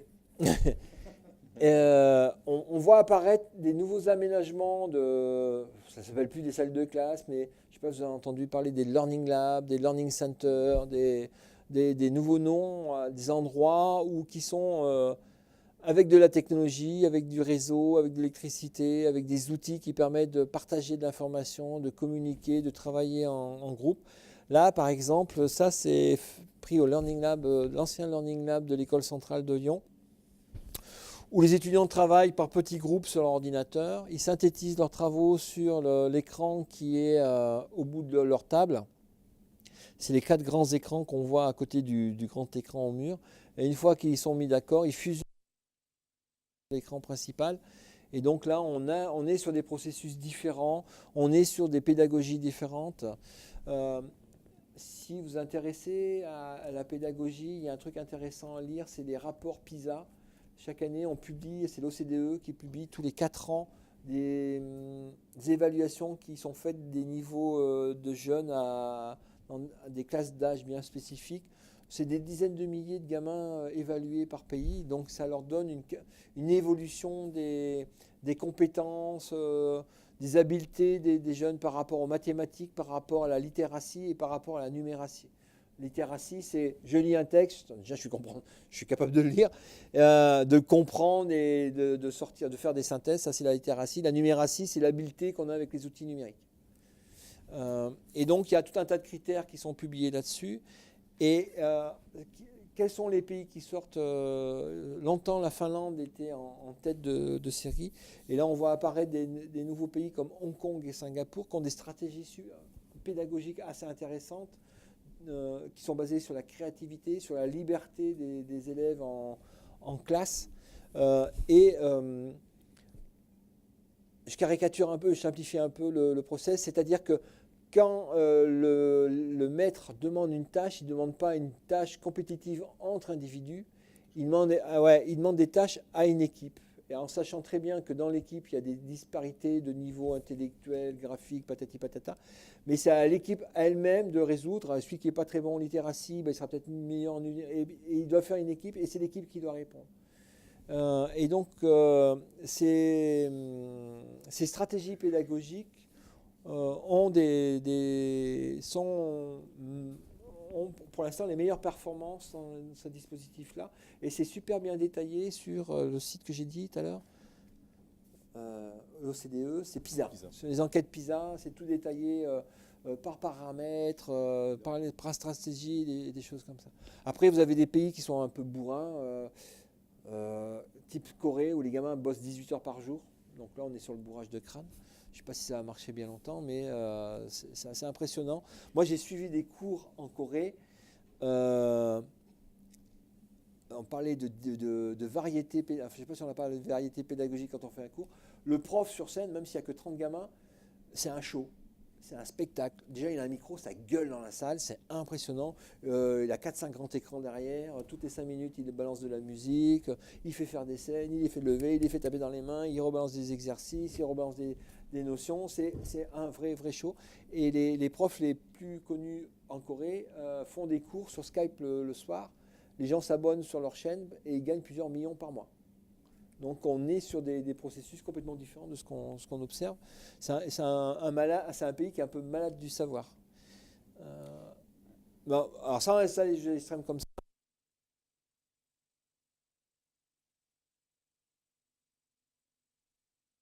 Notamment tout ce qui est basé sur l'intelligence du groupe, l'intelligence collective. Il y a une très belle vidéo que je n'ai pas mise sur la pédagogie positive qui a été faite lors d'un TEDx. Je ne sais pas si vous connaissez les conférences TED, TED.com. C'est des conférences assez très haut niveau qui sont faites. Ouais, c'est 8 à 15 minutes. Je vous invite à aller les voir. Et vous avez des déclinaisons par ville. Il y en a eu à Lyon. Il y en a une sur la pédagogie positive où une maman expatriée expliquait comment ces petites filles vivaient dans les écoles à Hong Kong ou je ne sais plus, à Singapour, enfin en Asie. Tous les pays d'Asie ne sont pas comme ça, mais certains. Et comment en rentrant en France, en changeant de système, ça a vraiment choqué. On passe d'un système de groupe à un système individualiste, à un système participatif, à un système sélectif. Comment ça a été une vraie révolution, un traumatisme même vécu par ces enfants. Dans le MOOC Cofacis, voyons droit à l'erreur. Ah ouais, Blondel, je crois, non? Ouais, c'est ça.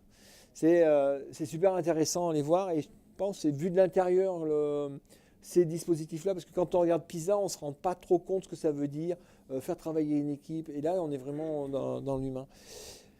Et faire des cours dans des dispositifs comme ça, c'est aussi accepté pour un prof. Voilà, c'est aussi accepté, ça c'est fait, pour un prof de changer de posture. C'est-à-dire que c'est plus lui la vedette du cours, c'est plus, c'est pas lui qu'on va écouter, même c'est plus un chef d'orchestre qui va manipuler, qui va guider les gens, que quelqu'un qu'on va écouter religieusement, comme vous le faites bien trop tranquillement aujourd'hui.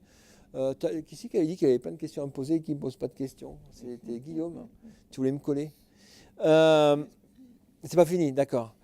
Et donc ça change c'est pas évident. C'est pas évident, mais tu peux m'interrompre. Hein. C'est pas évident pour un enseignant de changer de posture. C'est super compliqué d'arrêter de parler et puis on se met tous ensemble. Et là, par exemple, si on voulait le faire, on ne peut pas le faire parce qu'on n'est pas instrumenté, on n'a pas le réseau, on n'a pas les outils, on n'a pas les trucs. Surtout pas le réseau, parce qu'après, si on voulait faire des trucs, on pourrait quand même les faire. Le lâcher-prise des formateurs. Le lâcher-prise des formateurs. C'est le collègue de la Fédé de Voile là, sur les formations d'arbitre féminin, je vous en parlerai peut-être demain un peu. Ah oui. Et qui dit, donc l'idée c'est donc ils ont proposé un dispositif de formation pour les arbitres, juste les filles, quoi, arbitres féminins, pas féminines. Et notamment, l'idée c'est que ils les regroupent 2 jours et ensuite elles ont un processus de formation à distance qu'elles gèrent comme elles veulent. Et aujourd'hui, ils cherchent à le déployer pour les hommes. Et donc tous les formateurs ont un mal fou à accepter ce dispositif de formation, même s'ils en reconnaissent l'efficacité, parce qu'ils ont le sentiment de ne pas maîtriser le processus d'apprentissage de leurs stagiaires. Comme ça, je ne sais pas trop. Donc ça leur fait une peur bleue. Mais est-ce qu'il a bien fait l'exercice? Est-ce qu'il a bien appris tel contenu? Est-ce que ça s'est fait dans les temps, pas dans les temps, etc. Et donc le gars qui a monté, avec qui on a monté ce dispositif-là, il dit mais c'est pas votre problème. Votre problème à vous, c'est de proposer un environnement d'apprentissage, et puis finalement, après, les gens s'en saisissent. S'il est suffisamment pertinent, intéressant, etc., les gens vont se l'approprier et vont le faire fonctionner. Et voilà, et donc c'est l'idée du lâcher prise des formateurs. Il n'arrête pas de dire ça. Il faut que vous lâchiez prise. C'est pas vous qui faites apprendre les choses aux gens, c'est les gens qui apprennent. Et nous, on est juste là pour les aider à apprendre. Donc c'est le changement de posture du formateur. On remarque comme ça. Garde le micro. Ah. Comme ça, c'est les notes. Si je te coupais, moi. Ouais, comme ça, tu peux me couper. Je peux couper, moi. Fais gaffe. Attends, j'avais un truc marrant à dire. Lâcher prise. La vidéo est accessible sur un des séminaires. Ouais, ils ont fait un retour d'expérience sur un séminaire Spiral Sport. Je vous tweeterai le lien. Ils vous Twitter un peu. Ceux qui n'ont pas le lien, qui n'ont pas Twitter. Vous allez sur YouTube, vous tapez séminaire sport. C'était au Sable d'Olonne. Ouais. L'école de surf de Sable d'Olonne. Et c'est arbitre de voile. Ouais. Voilà. Mais demain, je vous en parlerai. Donc, moi, je ne vous mettrai peut-être pas le lien, mais je vous le mettrai, je vous le donnerai. D'accord. Et donc c'est compliqué pour les enseignants ce changement de posture, hein, je parlais, mais une fois qu'ils se sont plongés là-dedans, une fois qu'ils ont ressenti comment ça peut marcher, il peut y avoir aussi un vrai intérêt de se lancer dans ces choses-là. Donc on voit tout à... Ouais, là-dessus, il y a quand même un vrai plaisir dans le lâcher prise et dans donner un rôle à la communauté, en fait, une fonction d'apprentissage collectif, de communauté d'apprentissage, de communauté de pratique, etc. Ce que raconte Claire, dont je vous parlerai demain, donc c'est celle qui porte le MOOC météo dont on parle, dont vous avez sûrement parlé depuis aujourd'hui au moins.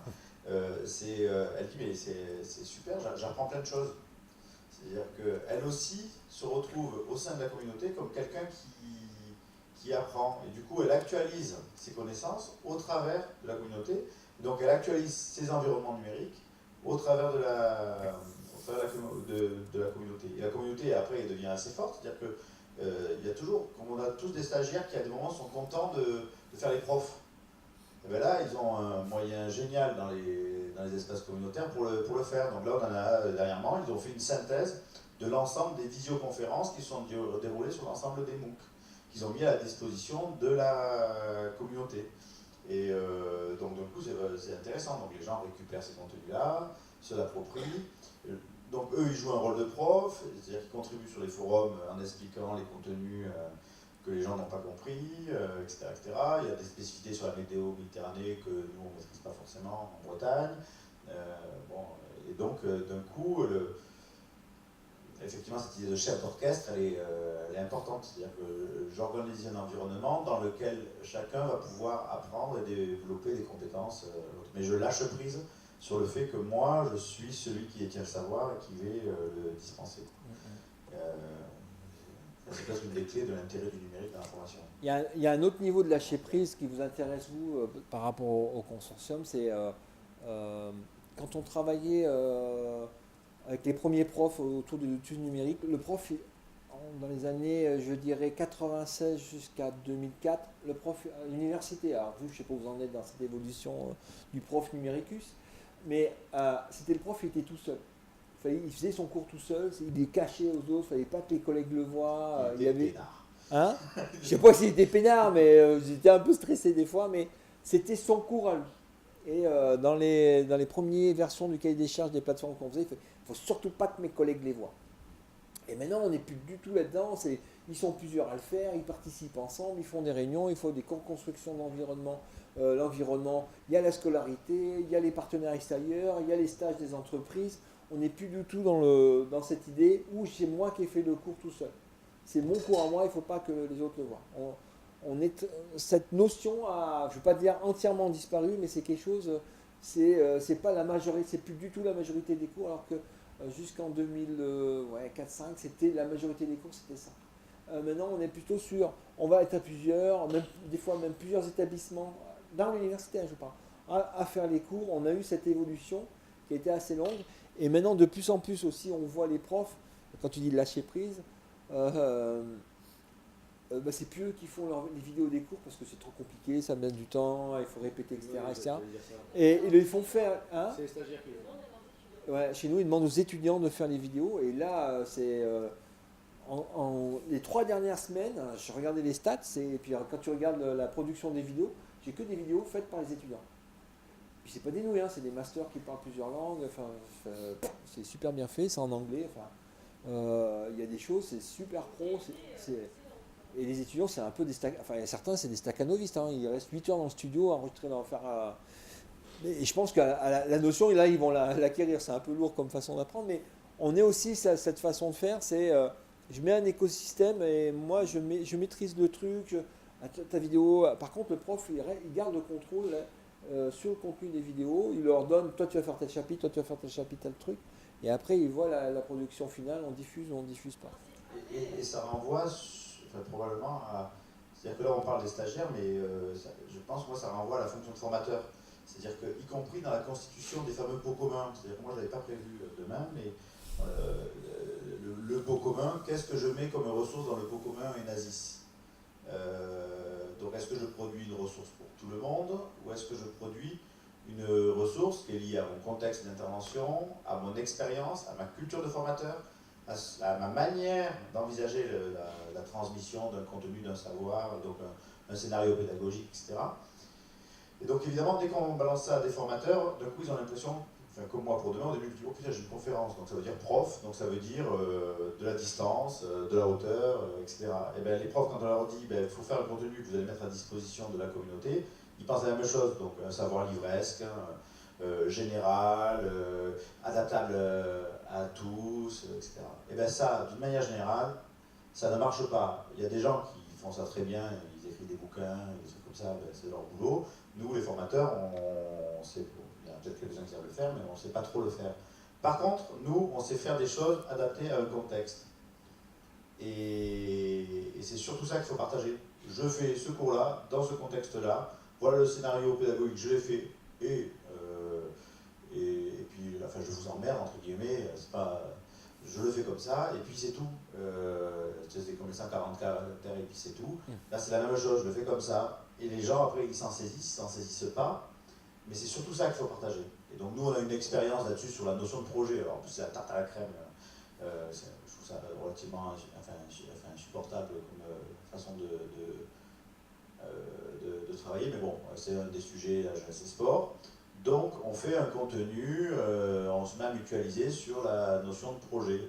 Et donc, les gens essaient de produire un contenu adaptable à toutes les disciplines sportives, à toutes les formations, tout ça. Donc, évidemment, c'est plat, c'est creux, ça ressemble à rien, c'est un pauvre plagiat de quelques bouquins ou quelques vidéos les uns à côté.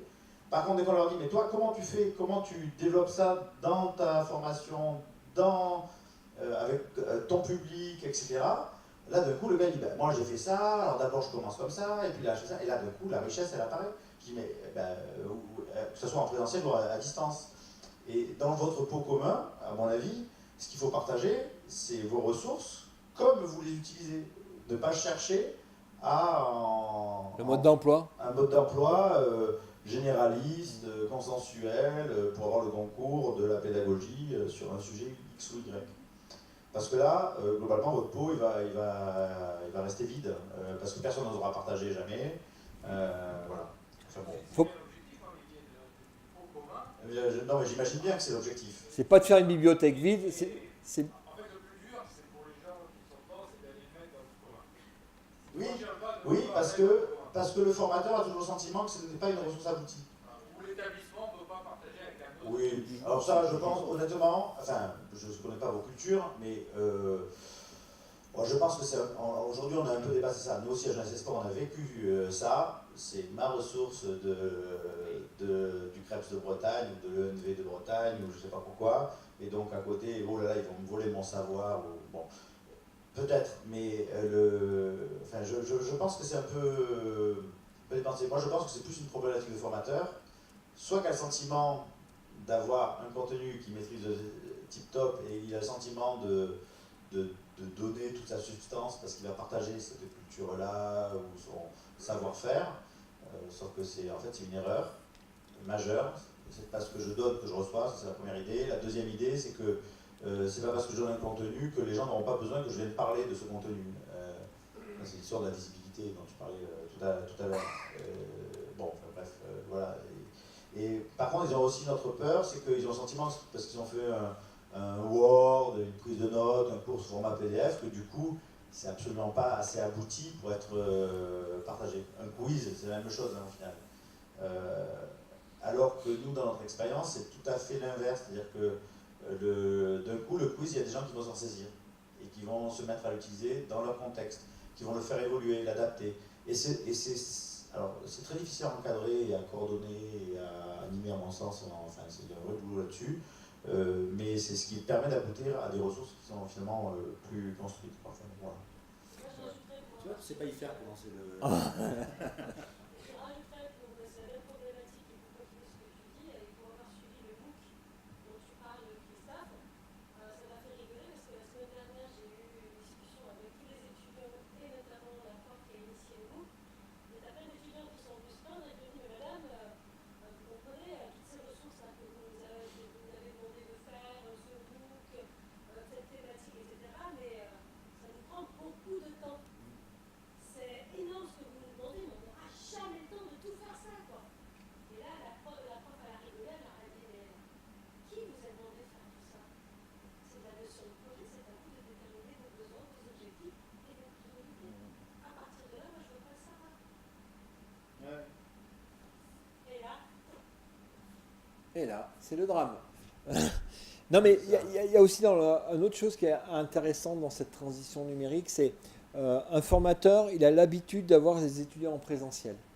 Je parle toujours de ma gestion du groupe. Il sait, quand il rentre dans une salle, il voit du premier regard ceux qui vont bosser, ceux qui ne vont pas bosser, ceux qui ont la niaque, ceux qui n'ont pas la niaque, ceux qui ont compris dans les yeux et ceux qui n'ont pas compris.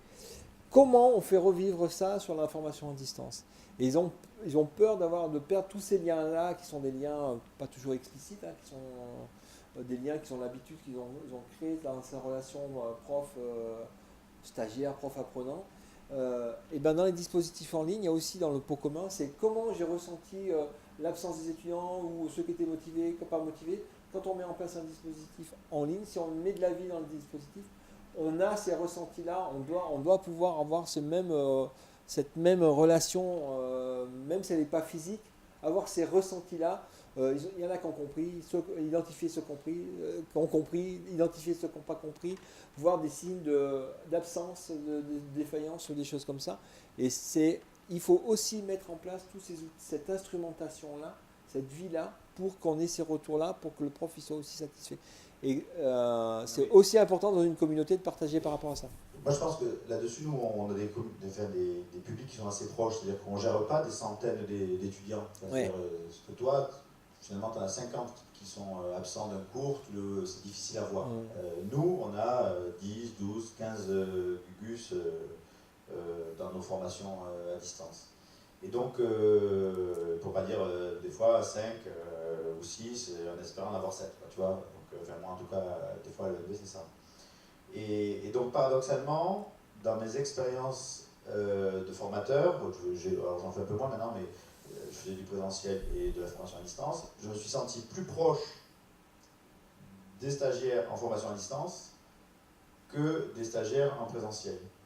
Pourquoi? Parce que les stagiaires en présentiel, souvent, on ouvre la porte, le cours commence, on fait notre cours, c'est 5 heures de l'après-midi, on ferme, on doit partir, on a une réunion, un truc, un ceci, un cela. Un mec nous interpelle pour nous poser une question, et on lui répond un peu à la va-vite, on botte un peu en touche, on lui dit ouais, il faut qu'on prenne rendez-vous, on ne le prend jamais le rendez-vous, ou on le prend, mais les choses sont reportées. Alors qu'à distance, on a beau dire tout ce qu'on veut, beaucoup de choses passent par l'écrit, par des forums, voilà, donc on est interpellé par différents biais, et souvent on répond sur des forums pour que l'ensemble du groupe ou de la communauté ait des réponses.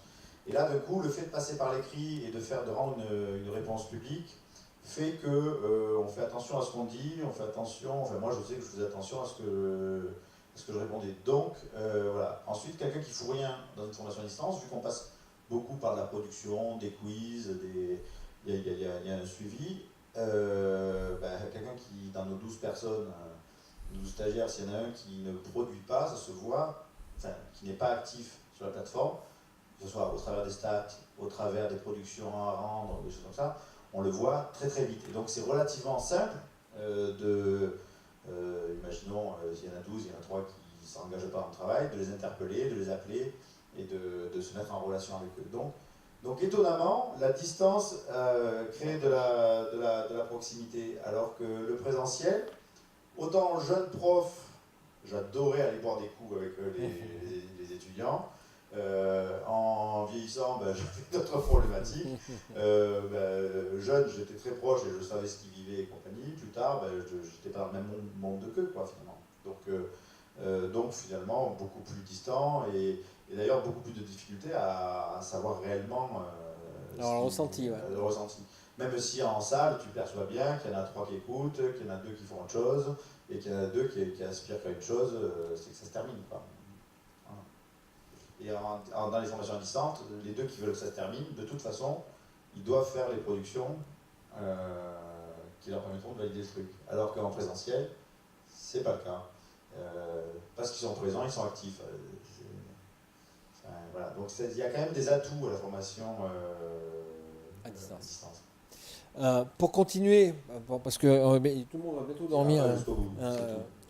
Pour continuer, l'idée aussi c'est de se construire, parce que ce que vous essayez de montrer ici, c'est on essaye aussi d'expliquer ça, de se construire son réseau de savoir, on a un réseau de savoir, et avoir des gens qui savent comment faire ceci, qui savent comment faire cela, poser des questions, ne pas hésiter à interpeller les gens, de se construire dans votre réseau. Il y a des gens qui ont des compétences, il y a des gens qui ont un savoir-faire sur des technologies, sur la production de contenu, sur la vidéo, enfin il y a tout un tas de choses que vous avez développées.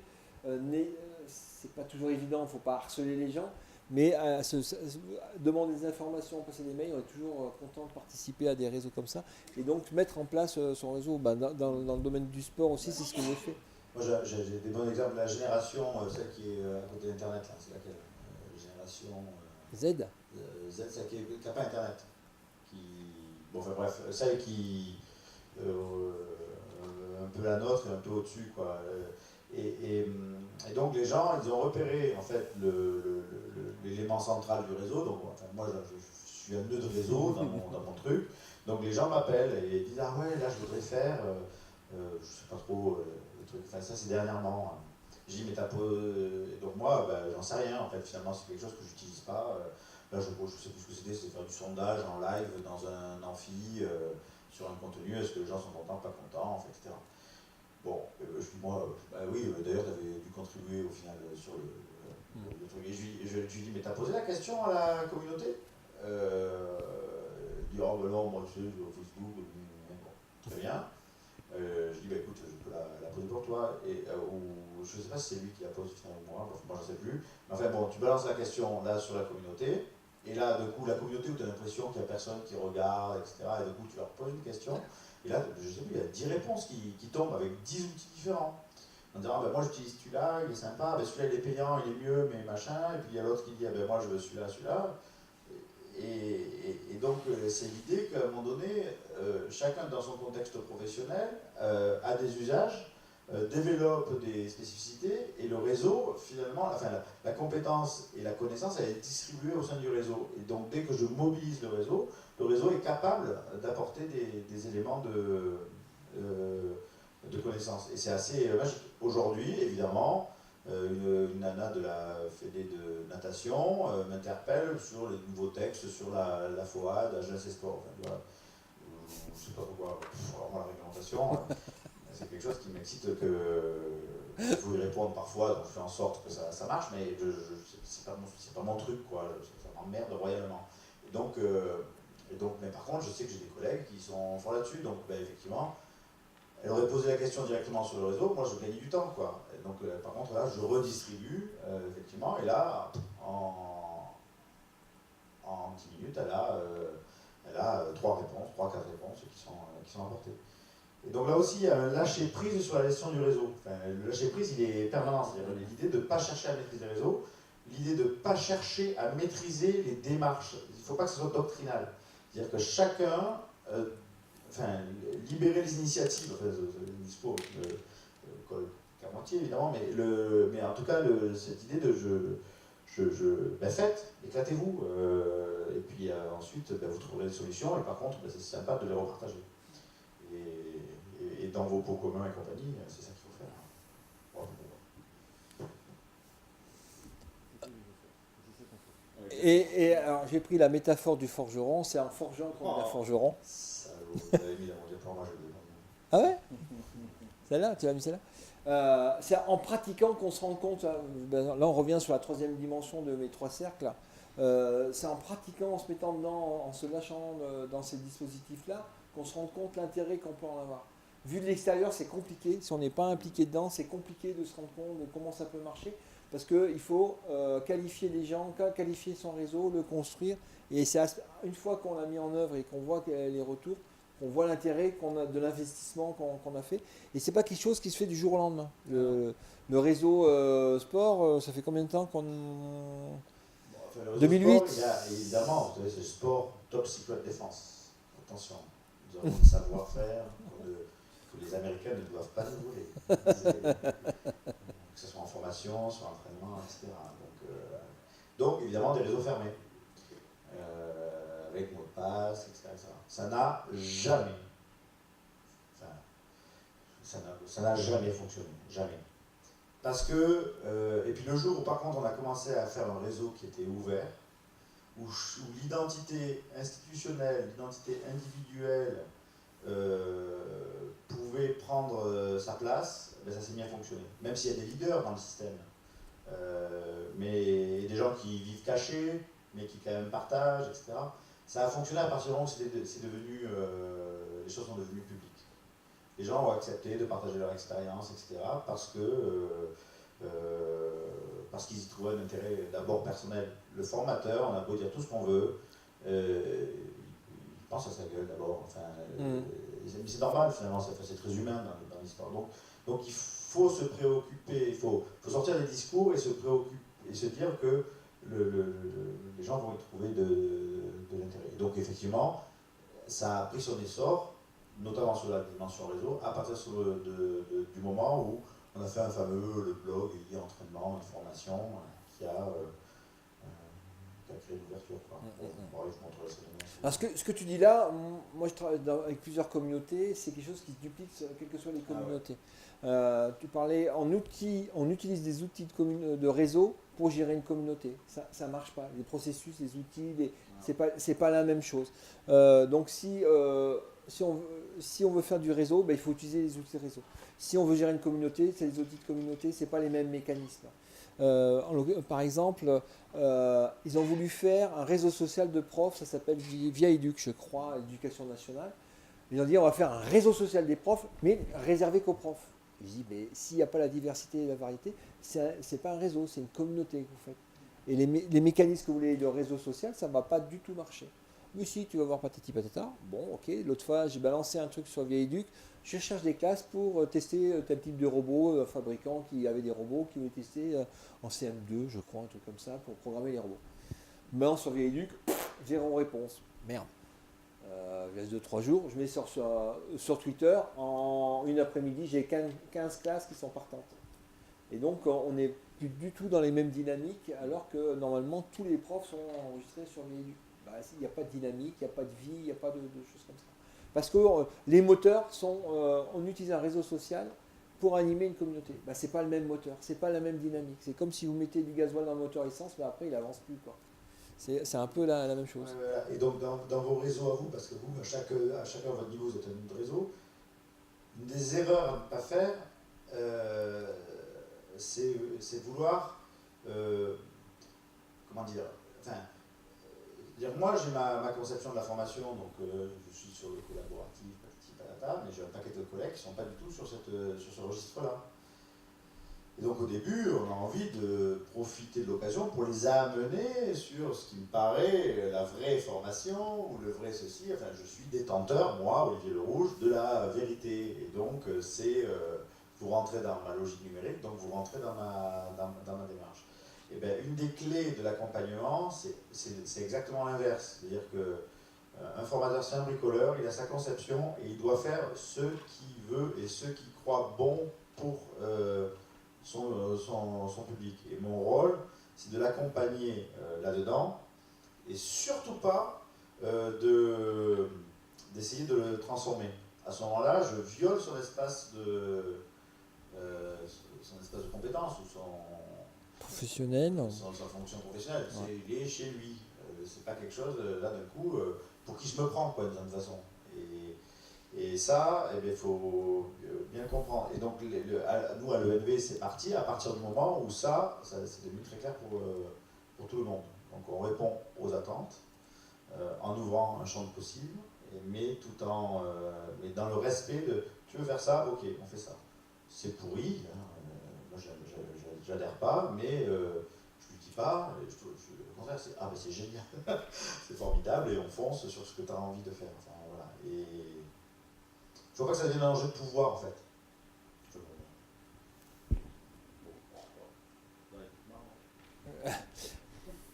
On va peut-être arrêter parce que ça fait deux. Je sais pas à quelle heure qu'on a commencé, il est déjà 10h15.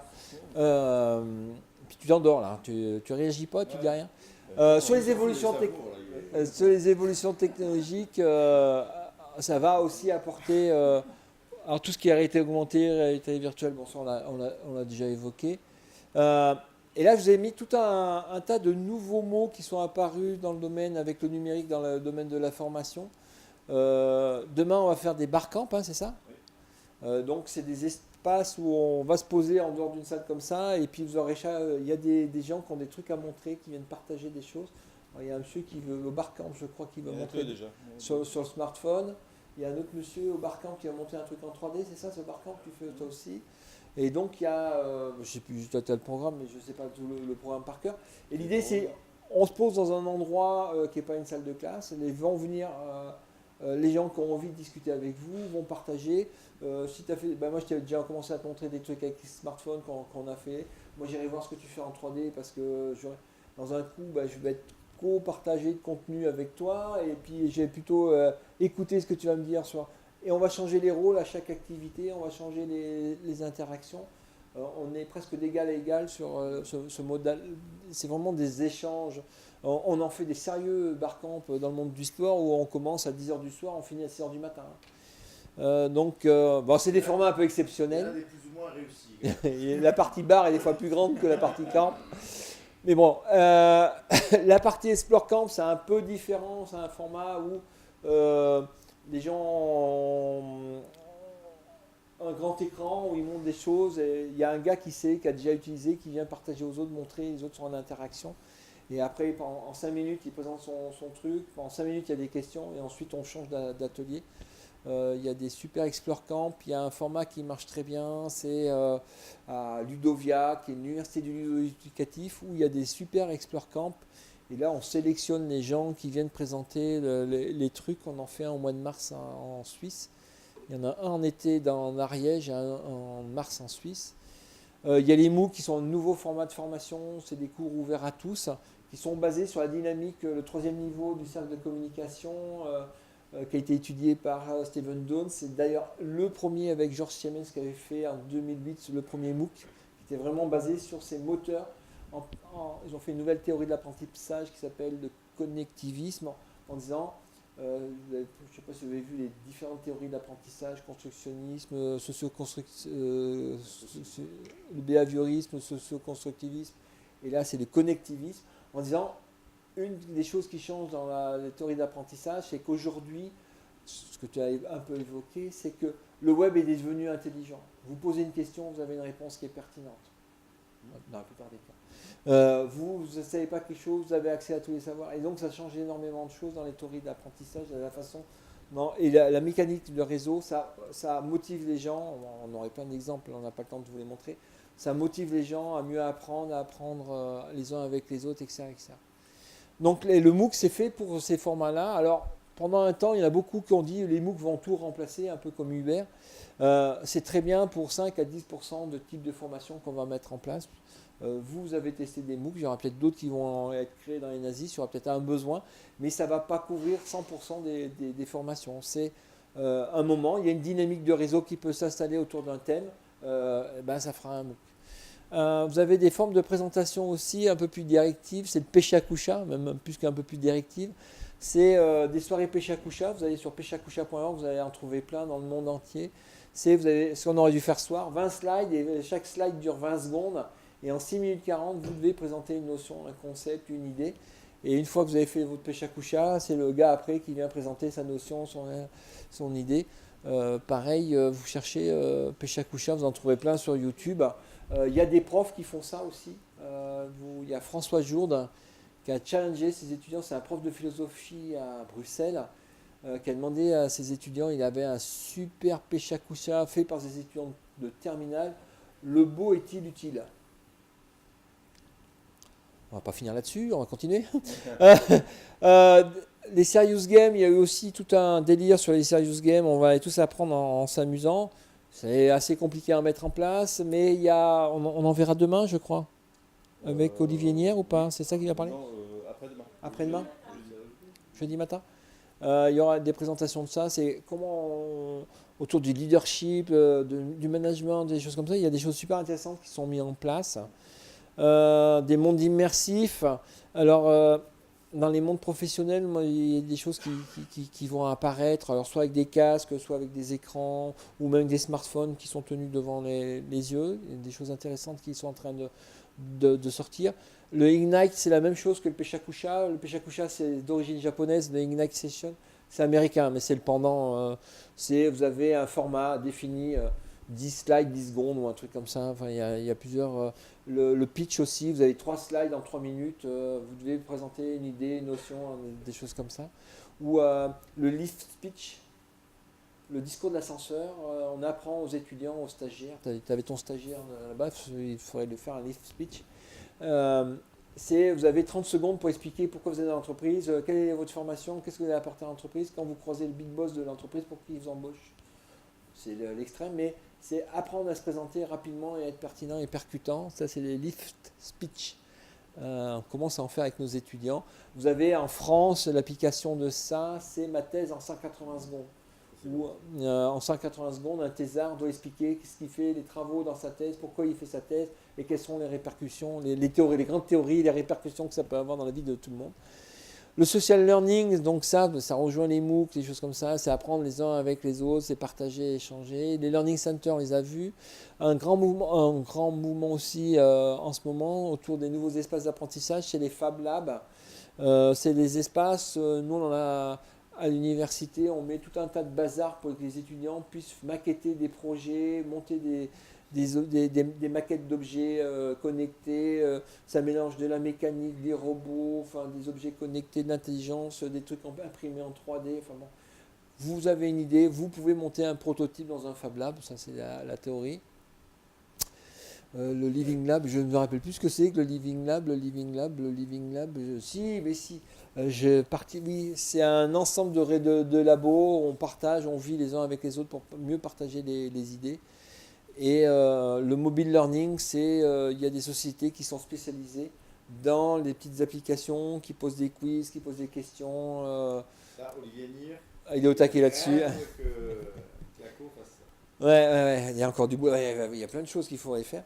Ça envoie automatiquement une question tous les matins aux étudiants avec un petit jeu, un petit challenge, des petits trucs comme ça. C'était une discussion qu'on avait dans un groupe dans les ateliers, là, c'est-à-dire sur les histoires de comment motiver les étudiants, comment les amener à pratiquer. Alors là, Olivier Nier, il vous parlera du fait de les challenger les uns les autres. Vous avez des applis et puis vous avez un score, vous êtes classé temps dans les 800 personnes qui participent au quiz à ce moment-là, etc. Et finalement, nous, dans nos usages, de le faire régulièrement, testez-vous sur les procédures en cas d'incendie dans une maison, et puis là, tu as un quiz avec 10 questions qui arrivent, et puis à la fin du quiz, pour en savoir plus, hop, ça renvoie sur le dossier, le pot commun ou l'environnement, où on va avoir 2-3 vidéos, 2-3 explications sur le sujet, etc. Ça peut être des façons de mobiliser les gens et de faire rentrer dans la culture commune les environnements numériques de formation. Et de le faire comme ça, je sais pas moi, toutes les semaines, hop, on a un petit quiz comme ça qu'on reçoit par mail ou par SMS. Donc pour être relancé, etc. Sur des belles façons de rentrer dans les contenus. Puis de rentrer à la limite que sur des quiz anonymes, c'est-à-dire que les gens ont très peur. J'imagine là c'est des professionnels qui sont déjà censés être installés dans le métier, donc maîtriser les contenus, etc. Donc bon, bah, ça se fait de façon sans login et sans mot de passe pour qu'il n'y ait pas de traçabilité de qui a réussi quoi, etc.